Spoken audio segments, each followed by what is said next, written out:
So if you would grab your Bibles, I got to confess something to you today. My intent for today was to be speaking about David. David is one of my favorite characters in all of Scripture. I was really looking forward to speaking about David. I was really looking forward to digging in, which we'll do next week, by the way. But I was looking forward to it this week, and God didn't give me a vote.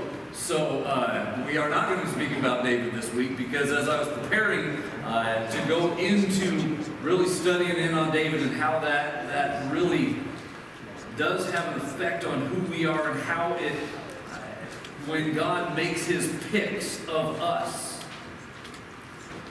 what does he do with that? I was really looking forward to that. I'm looking forward to the next week. We'll see if God lets me do it then. No guarantees on that. However, in preparation for going into David, I started going through just the process of, man, David was the second king. We're talking about first round draft picks. Who was the first king that God picked? Saul. Yeah, but God, I don't want to talk about Saul. He was no good. I mean, Lord, you dismissed him. You withdrew your anointing on him. Why would we want to talk about Saul, God? I don't have an answer for that question yet, by the way. I just know this, that God has us in 1 Samuel, and we're going to be looking at Saul because there are some things, not just that we can learn in Saul, about who we are and how we sometimes fail, but about who God is and what he does when we fail. So if you grab your Bibles, 1 Samuel chapter 8, we're going to be covering a lot of scripture this morning, okay? So I need you to buckle up. I need you to stay with me as we go through. I'm just going to be pulling a couple of things out because there's just some observations that as I was studying through on Saul, that God would not let go of me. And so this is where we're going to be this morning. All right, so 1 Samuel chapter 8, verse 1 through 9, it says this. As Samuel grew old, he appointed his sons to be judges over Israel.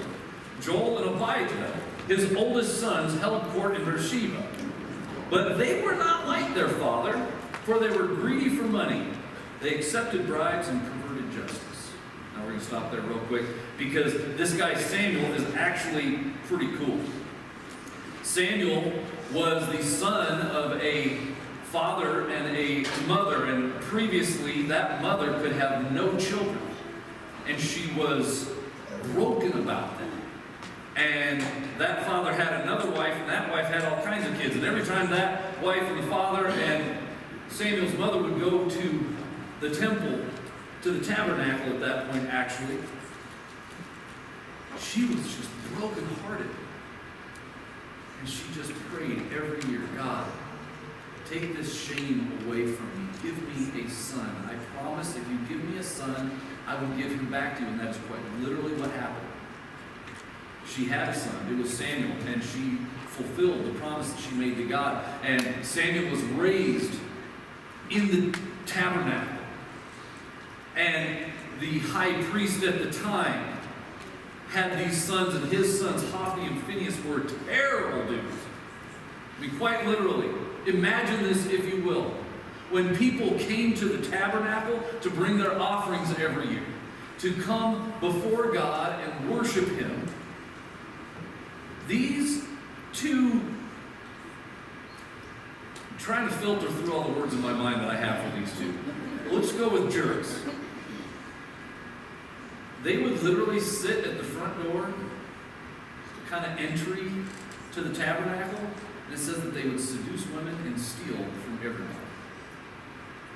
Now, if our ushers did that on the way in today, number one, I need to apologize. I don't believe they did, by the way, but what would this body of believers look like if that were the functioning reality of this church? That I, as the pastor, knowingly allowed that to continue. Now, maybe I don't agree with it because the high priest didn't agree with it, but you know what? He profited from it, and his sons profited from it. And they seduced women, and they were literally in a position of power and abusing that power. The high priest did nothing about it.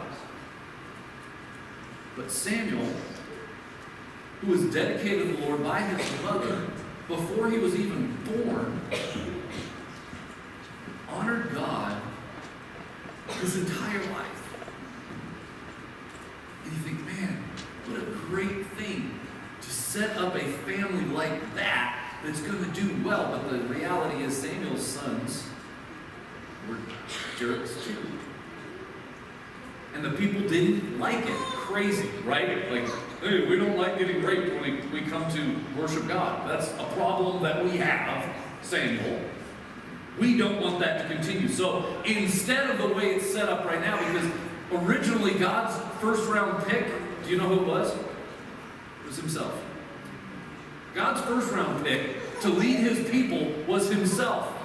We see this through Exodus. God calls the people to Mount Sinai. He's like, listen, I'm going to call Moses up here. There's going to be really cool things that happen. I want you to stay with me. I want you to pray. I want you to fast. Because I want to talk with you. But the people, even in Exodus, said, God, you are too scary. I don't want to get close to you, Lord. So let's do this instead. How about you talk to Moses and Moses will talk to us? And if we need something from you, God, we'll tell Moses, and then Moses will bring that message to you. That's quite literally what took place in Exodus. But as God continued to, and by the way, it is amazing to me, if God's first round pick is himself, then why is he not still the only leader at this point? It's because of this. God cares about what we think. And he is willing to stay in relationship with us and give us the ability to have influence in the process. That blows my mind. Yesterday we had this opportunity with a group of young leaders in a bunch of the different churches in the Tucson Valley.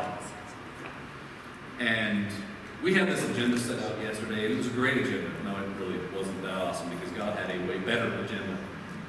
And he dealt with every single one of us in this area of submission. And I got to tell you, what would the Bible look like if the people had regularly lived in submission to God instead of, God, no, we don't want your way. We're not comfortable with that. We want to do it our way. What would the Bible look like if that were the standard operating procedure? And what would your life look like? If instead of, God, no, that scares me, I don't really want to do that. So how about I just do this instead? God being patient, God being a gentleman, God not being a jerk, says, okay, for right now, we'll do it this way. Because I love you, and I'm not going to force you to live in obedience. I'm not going to force you into submission. I'm going to invite you to submit. And we'll come back to this again, and then we'll come back to this again, and every single time. And it might get a little more difficult for your life. But that's because I want you to see what I have for you. If we lived that way every single day, I promise you this, none of you would have walked in here worried this morning. Rick and Celine were part of that group. Did you walk in this morning worried? Zero worry. Why? Because yesterday we spent like 4 hours of absolute submission to God. If I told you everything that took place, you'd be like, that bald guy's making stuff up. No. God wants this kind of submission from us, and when we give him and trust him in that submission, incredible things happen. But that was not the standard operating procedure for Israel. They had shown that they were unwilling to do that when God entered into covenant relationship with them and invited them the first time, come to me. And they said, no, we're scared of you. You do thundery things and there's lightning and it's like, God, you're scary. Okay, you're still children, so I'll work in a way that's going to help you keep moving along.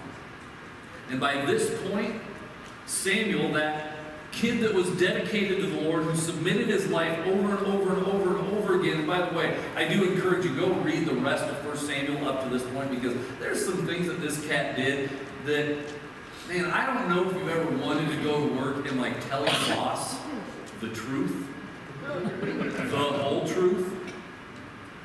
but you don't because you're afraid, and it's like, well, I might lose my job, that wouldn't go very well. Some of you work for the government. If you do that, it's just like punching a brick wall. It'll do absolutely nothing but hurt you. You know that. Samuel punched the brick wall so many times because he was God's prophet. And God said, you need to say this. And Samuel's like, I'm not going to live in disobedience. I'm not going to live with a lack of submission to you, Lord. So I'm going to say the things that you say, even when it looks bad for me. And Samuel lived that way, and the people were blessed because of that. But even Samuel's kids did not rightly represent a life of submission for people. And so when Samuel was getting old, they asked this. Finally, this is verse 4. Finally, all the elders of Israel met at Ramah to discuss the matter with Samuel. Look, they told him, you are now old. What an encouraging start to a meeting, right? If you've been at your workplace for quite some time and they bring you in and say, look, you're now very old. You're like, should I pack my nest? What's happening here? Look, they told him, you are now old, and your sons are not like you. Give us a king to judge us like all the other nations had. Samuel was displeased with their request and went to the Lord for guidance. Do everything they say to you, the Lord replied. For they are rejecting me, not you. They don't want me to be their king any longer. Ever since I brought them out of Egypt, they have continually abandoned me and followed other gods. And now they are giving you the same treatment. Do as they ask, but solemnly warn them about the way a king will reign over them. So, quite literally, I want you, in your small groups, you're going to be talking through some of this. Keep reading through chapter 8, because Samuel says exactly what's going to happen if they have a king. You're going to have taxes. He's going to conscript your sons into the army.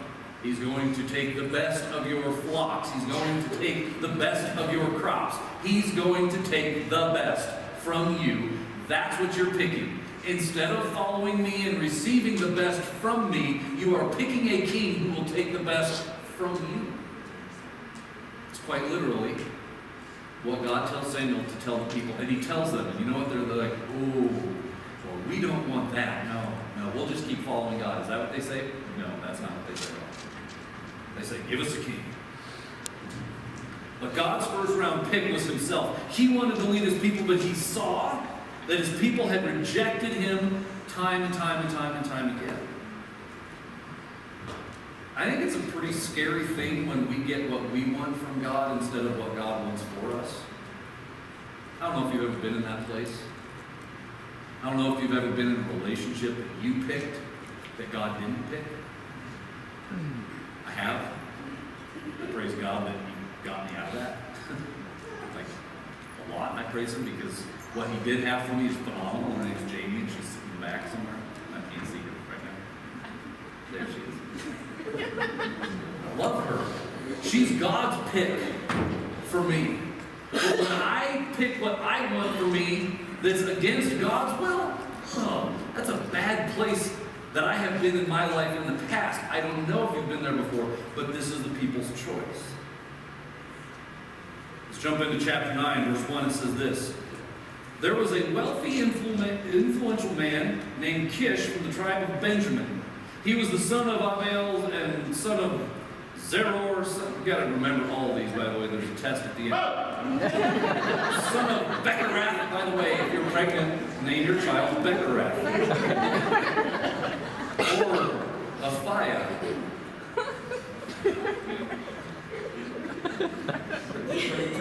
On Aphiah. Anyway. You're starting to pick up on some of those jokes of your own. These are their names. All right, here we go. They were the tribe of Benjamin.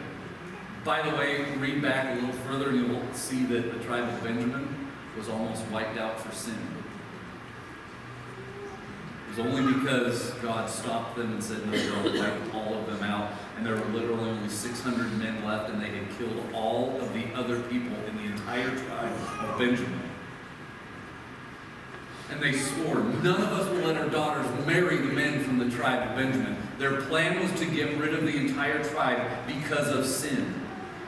Interesting that this is where the people's choice, blessed by God, comes from. His son Saul was the most handsome man in Israel, head and shoulders taller than anyone else in the land.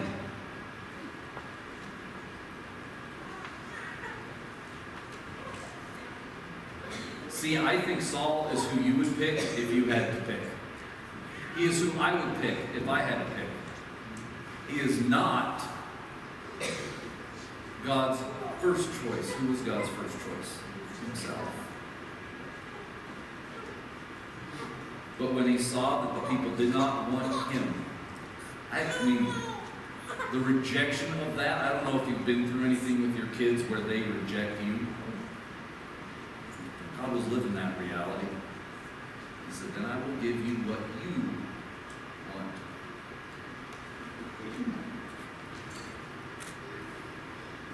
Jump to chapter 10, verse 1, it says this. And Samuel took the flask of olive oil and poured it over Saul's head. He kissed Saul and said, I am doing this because the Lord has appointed you to be ruler over Israel, his special possession.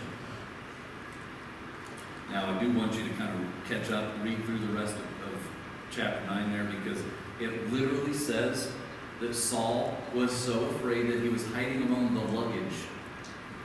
He did not want to be picked as king.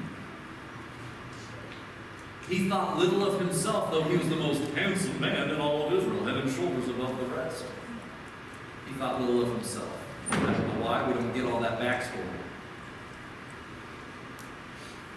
But it's interesting to me that in chapter 10, verse 1, Samuel says, I am doing this because the Lord has appointed you to be ruler over Israel, his special possession. Number 3 is this. All of God's picks are given responsibility. Here's the thing. You are one of God's picks. You are given responsibility. I don't know what you think about yourself. I quite literally do not care what you think about yourself. You have been given authority by God, and with the authority that God gives you comes responsibility and opportunity. What are you doing with the opportunity and the responsibility that God has given you in the authority that he has placed upon you? You might be like Saul, that you are scared and hiding in the luggage saying, God, I just came here because my wife drugged me here. I don't want to be here. And God says, I don't care. You're the man of your house. Authority. What are you going to do with it?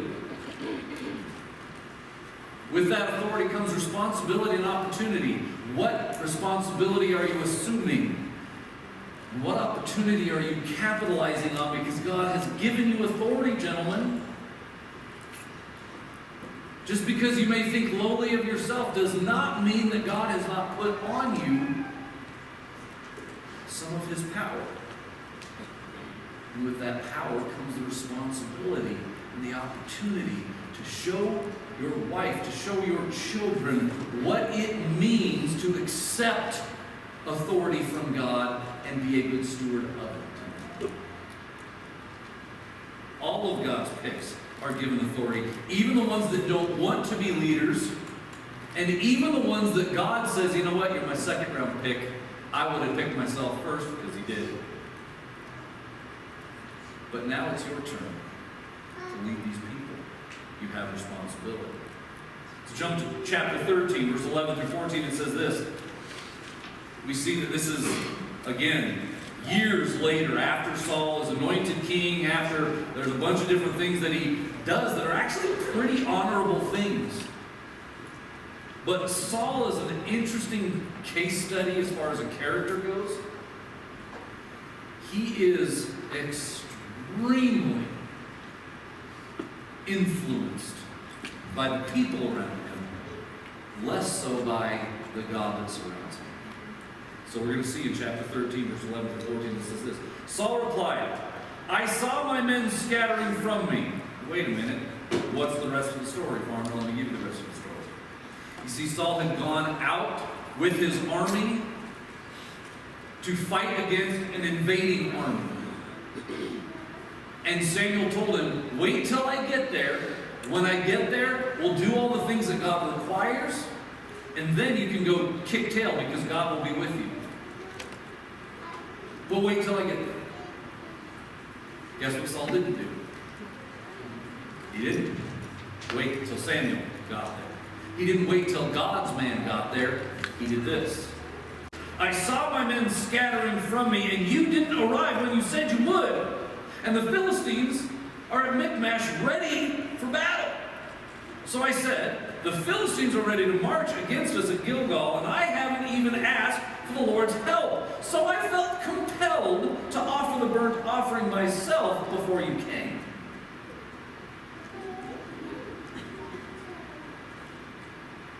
Interesting. You see, God did not anoint Saul to be the spiritual leader. That was still Samuel. Interesting little passage right in the middle of this. Says, I felt compelled. By what? This is class participation time. By what did Saul feel compelled? Put yourself in his position. What do you think was compelling him? Fear? Arrogance? Did I hear pride? Did somebody say that? Okay. Do you think there were other people involved too? Do you think Saul, who was a pretty unconfident in himself individual, was hearing all his generals say, Saul, we got to do something. Every night we wake up, there's less guys because they keep running away in the middle of the night because they look at those Philistines. By the way, you remember the Philistines that David had this fight against, the big tall one? His name was Goliath. He's like, done. Why? Because I kill stuff. That's what I do, says David. Like, he's pretty hardcore. This young man, he's like, killed the lion, killed the bear. This guy, uncircumcised heathen, not in relationship with God. No problem. I got this. And he goes out as a child, literally, and does this thing. Saul is not that kind of confident. He is not that kind of connected with God. He sees numbers and he goes, pees his trousers a little bit, says, what should we do? Well, we don't want to go into battle without God's blessing, so let's do the things we've seen Samuel do before, which ultimately is disobedience because he's God's man, and God's man told me to wait for him, but I'm getting impatient and I'm feeling compelled by fear. I'm feeling compelled by the number difference now. And so he decides that he's going to do a job that's not his to do. And if it's true that all of God's picks are given responsibility, it's also true that not all steward that responsibility well. I would love to say that with responsibility and authority given by God, we all make good decisions. Is that your experience? That you just make wonderful decisions every single time because God has given you responsibility and authority? I mean, as I look around the world, I'm going to say a big fat no. And Saul, God's pick to do this job, God had given him authority, he had given him responsibility, he had given him tremendous opportunity. He did not steward that well. He let fear, he let what other people said override what God had said. Wait for me.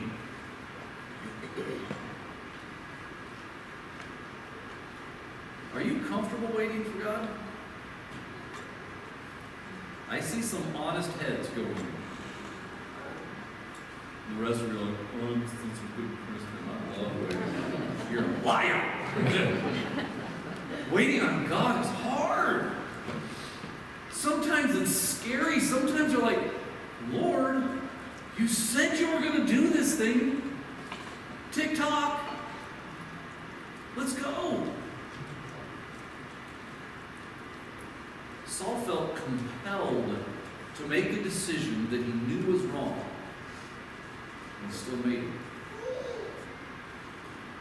Because he was unwilling to wait on God. What is compelling you? What compels the decisions that you make in life? What compels you to go back to sin that you know that God has already delivered you from? Is it because you are impatient for what God has said you would do? Is it because you are impatient, waiting on somebody else? But God has said, breathe with me. Hold on. Saul was compelled by fear of losing numbers and support. In verse 13 it says this, "How foolish!" Samuel exclaimed. It's an interesting thing, the authority of a prophet in the Old Testament. It's an interesting thing every once in a while that when God chooses to use me this way, because it's not something I'm super comfortable with. I don't think I've ever walked into one of your houses and gone, "You fools!" You'd be like, "Oh, leave then." I don't know. But man, to hear that from Samuel, how foolish, Samuel explained. "You have not kept the command of the Lord your God gave you. Had you kept it, the Lord would have established your kingdom over Israel forever. But now your kingdom must end, for the Lord has sought out a man after his own heart." The Lord has already appointed him to be the leader of his people because you have not kept the Lord's command. Ooh, that's an immediate smackdown. Saul was given a huge amount of authority, a tremendous amount of responsibility, a tremendous amount of opportunity. And when the time came, he was compelled by something other than God to do something that he knew he was not supposed to do, and immediately these words are spoken over him. Though interestingly, he remains king for about another 32 years after this. Really, I'm still wrestling with God on that. Like, God, if you said this to Saul, why didn't you take it then? God, I don't understand. And God's like, "Farmer, wait." I'm like, "I don't want it." Because I'm still dealing with some Saul stuff. Of impatience and, "Man, God, you said, but you have not yet done." God's saying, "Yeah, I know. Chill out. I'm working." Chapter 15 says this. "One day Samuel said to Saul, 'It was the Lord who told me to anoint you as king of his people Israel. Now listen to this message from the Lord. This is what the Lord of heaven's armies has declared. I have decided to settle accounts with the nation of Amalek for opposing Israel when they came from Egypt. Now go and completely destroy the entire Amalekite nation." What did he say to do? Completely destroy. Men, women, children, babies, cattle, sheep, goats, camels, and donkeys. That's all of them. That's what command was directly given to Saul. So Saul mobilized his army to tell him. There were 200,000 soldiers from Israel and 10,000 from Judah. Then Saul and his army went to the town of the Amalekites and lay in wait in the valley. Saul sent this warning to the Kenites: "Move away from where the Amalekites live, or you will die with them, for you showed kindness to all the people of Israel when they came up from Egypt." So the Kenites packed up and left. Smart move. Then Saul slaughtered the Amalekites from Havilah all the way to Shur, east of Egypt.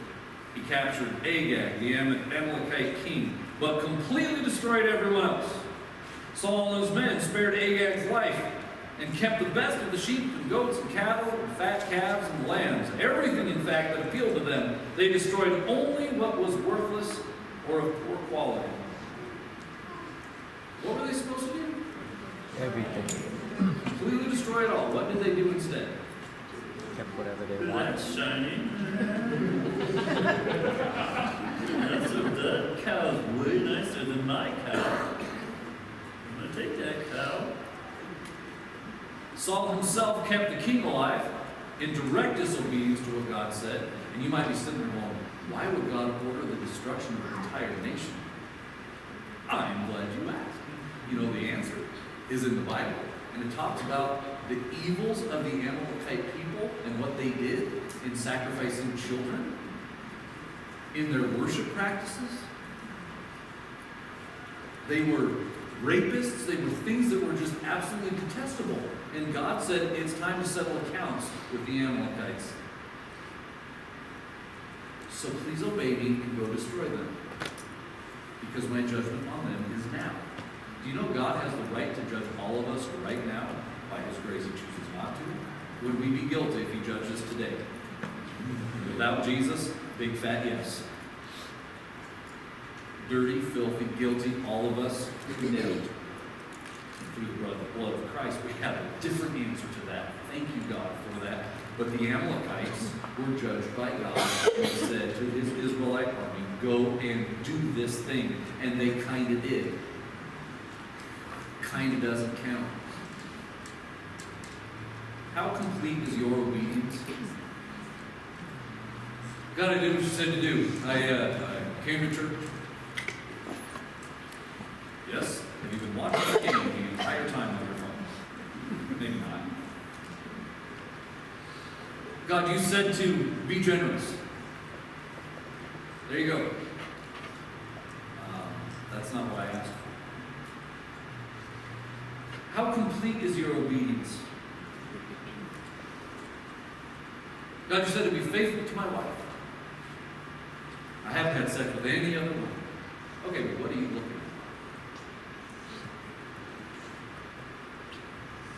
That's partial obedience.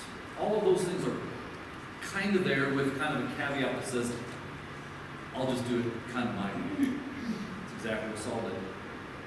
Verse 10 says this, then the Lord said to Samuel, I am sorry that I ever made Saul king, for he has not been loyal to me and has refused to obey my commands. Samuel was so deeply moved when he heard this that he cried out to the Lord all night. Early the next morning, Samuel went to find Saul. Someone told him, Saul went to the town of Carmel to set up a monument to himself. Cool. Then he went to Gilgal. When Samuel finally found him, Saul greeted him cheerfully. May the Lord bless you, he said. I have carried out the Lord's command.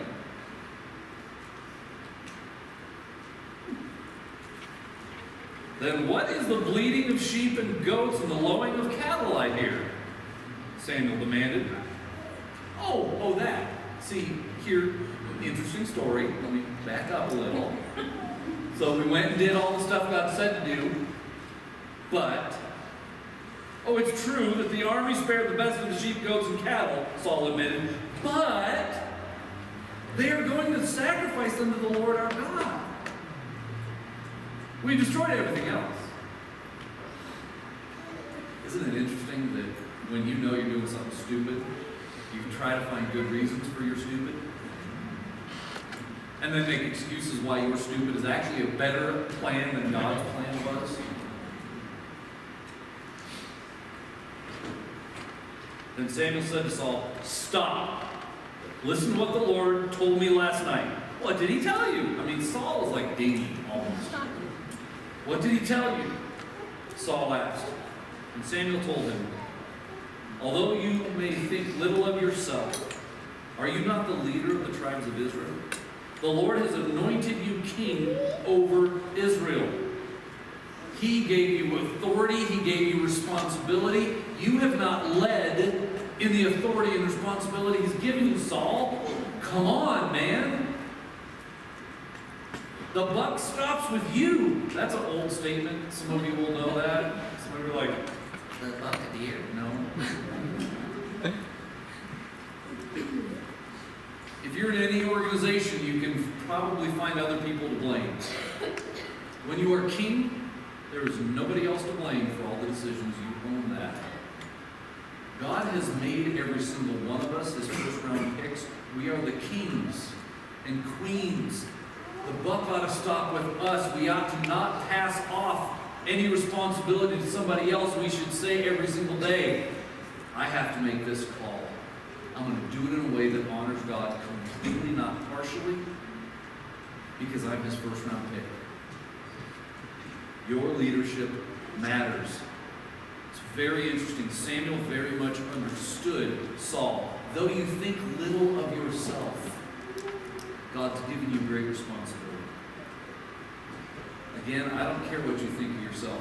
I know for most of my life what I've thought of myself. And it's very little. And God says, I don't care what you think of yourself, farmer. I'm calling you to lead. He is calling you to lead. Why? Doesn't matter who you are, people are following you. And when we lead poorly for God, we see and we show other people that it doesn't matter if you're completely obedient to God. Be a little obedient and that's good enough. It's a good try. No. God says, I want all of your obedience. Verse 18 says this, and the Lord sent you on a mission and told you, go and completely destroy the sinners, the Amalekites, until they are all dead. Why haven't you obeyed the Lord? Why did you rush for the plunder and do what was evil in the Lord's sight? But I did obey the Lord, Saul insisted. I carried out the mission he gave me. I brought back King Agag, but I destroyed everyone else. Then my troops brought the best of the sheep, goats, cattle, and plunder to sacrifice to the Lord, your God, at Gilgal. But Samuel replied, what is more pleasing to the Lord? Your burnt offerings and sacrifices, or your obedience to his voice? Listen, obedience is better than sacrifice, and submission is better than offering the fat of rams. Rebellion is as sinful as witchcraft. That ought to poke you in the heart, people. That if you know what God has asked of you and you have not yet done it, you are under the same judgment as witchcraft. Anybody have an idea what the outcome of witchcraft in Israel was at this time? Burn. Pick up a stone until you are dead. Another one. They literally stoned people. And Samuel says, your rebellion, Saul, is as evil as witchcraft. And stubbornness is as bad as worshiping idols. Isn't it interesting that in America today we kind of idolize stubbornness? Like, no, I'm going to do it on my own. Thank you. Why? America. That's why. Give me some steak, wrap it in bacon, put a hot dog. And we think that's honorable. God says, no, with me, stubbornness is as bad as worshiping idols. Why? Because you're putting yourself in the place of God and saying, I will do it my way instead of submitting to God. We give ourselves passes on that all the time. So because you have rejected the command of the Lord, he has rejected you as king. Then Saul admitted to Samuel, yes, I have sinned. I have disobeyed your instructions and the Lord's commands. For I was afraid of the people and did what they demanded. But now please forgive my sins and come back with me so that I may worship the Lord. But Samuel replied, I will not go back. Since you have rejected the Lord's commands, he has rejected you as king of Israel. See, number 7 is this, that some first round picks don't pick God first. God picked Saul. But Saul picked the people over God. God was sorry he ever made Saul king. Did he not see it coming? He's God. Yeah, he saw it coming. He knew it. But it still broke his heart. Now the Lord said to Samuel, you have mourned long enough for Saul. I have rejected him as king over Israel, so fill your flask with oil and go to Bethlehem and find a man named Jesse who lives there. For I have selected one of his sons to be my king.